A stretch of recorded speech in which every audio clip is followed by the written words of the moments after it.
কারণ আপনারা জানেন গণতন্ত্রে ফিরে আসতে হলে নির্বাচনের বিকল্প নেই।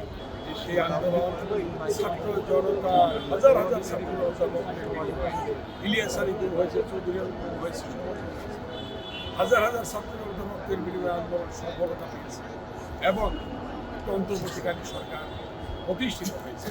এই অন্তর্বর্তীকালীন সরকার অত্যন্ত আন্তরিকভাবে তারা একটি সুষ্ঠু নিরপেক্ষ নির্বাচন করার জন্য তারা প্রত্যয় ব্যক্ত করেছে। সে অনুযায়ী মাননীয় প্রধান উপদেষ্টা সেই নির্বাচনের তারিখ ঘোষণা করেছে।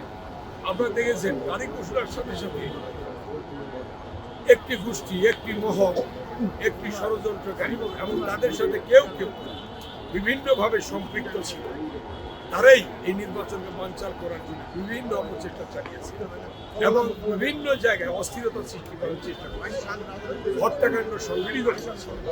হাদির মতো প্রার্থী, আমাদের ভাই হাদি অত্যন্ত জনপ্রিয়, সেই হাদিকে কিভাবে দিনে দুপুরে গুলি করে হত্যা করেছে আমরা তার নিন্দা জানাই। আপনারা দেখেছেন চট্টগ্রামে বিএনপির প্রার্থী এরশাদের উপর কিভাবে গুলি চালিয়েছে, তিনি আহত হয়েছে এবং এর পরিবর্তে মুসাফিরকে হত্যা করেছে।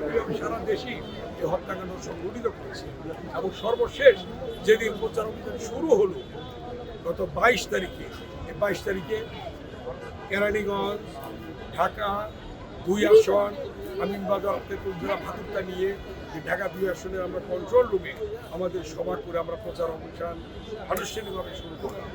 সেখান থেকে আমাদের হযরত ইউনিয়নের সাধারণ সম্পাদক যারা হাসান মোল্লা, তিনি এসে হযরত ইউনিয়নের কার্যালয়ে বসলেন। বসার পরে সেখান থেকে নেতা কর্মীদের কথা বলে বেরিয়েছেন, সাথে সাথে তাকে গুলি করা হয়েছে এবং গুলি করে হত্যা করা হলো। এটা কিসের সরকার? কারণ আপনারা জানেন গণতন্ত্রে ফিরে আসতে হলে নির্বাচনের বিকল্প নেই। এই নির্বাচনটি চাচ্ছিল না এবং নির্বাচন চায় না এবং নির্বাচন বানচাল করার জন্য চেষ্টা আছে, যার জন্য পরিকল্পনা টাকা। আমরা প্রশাসনকে বলেছি যে সকল ভোটারদের নিরাপত্তা দিতে হবে এবং এই হত্যাকাণ্ড তদন্ত করে যারা চিহ্নিত, যারা খুনি, তাদেরকে গ্রেফতার করতে হবে এবং আইনের আওতায় এনে তাদের বিচার করতে হবে।